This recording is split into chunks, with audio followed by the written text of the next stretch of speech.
جنن. مكرونة الدجاج السهلة والسريعة واللذيذة. نبدأ بسم الله.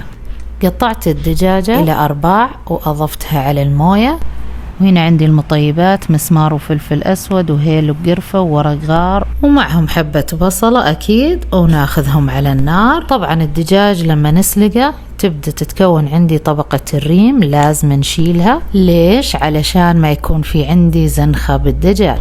وناخذ البصل والثوم أكيد ونبدأ نقشرهم ونغسلهم، وطبعا نقطعهم إلى مربعات صغيرة زي ما انتم شايفين بهذا الحجم.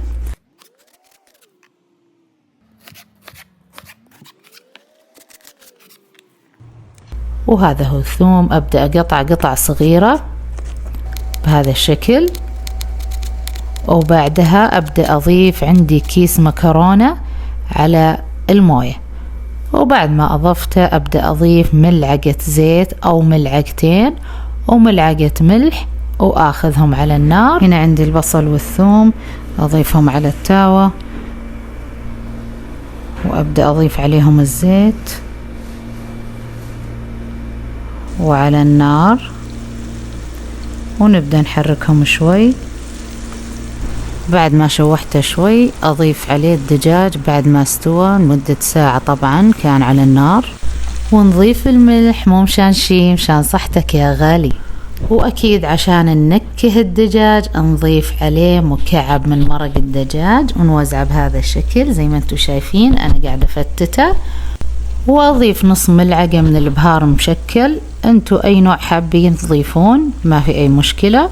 وعلبة معجون طماطم إلى علبة ونص بالكثير، وأبدأ أقلبهم مع بعض لين تتغلغل عندي النكهة بكل الدجاج والبصل أكيد.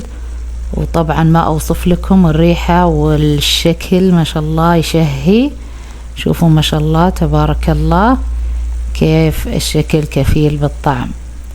وبعد ما حمسناهم مع بعض كذا أبدأ أضيف بيالة موية علشان تتجانس الخلطة كلها مع بعض، وأحركهم سوا وأقلبهم لمدة دقيقتين تقريبا. وبعدها هنا عندي استوت المكرونة، وأبدأ أضيف عليها الخلطة الجميلة هذه بهذا الشكل، وأبدأ أقلبهم. لازم أتأكد أن الخلطة وصلت لكل أجزاء المكرونة.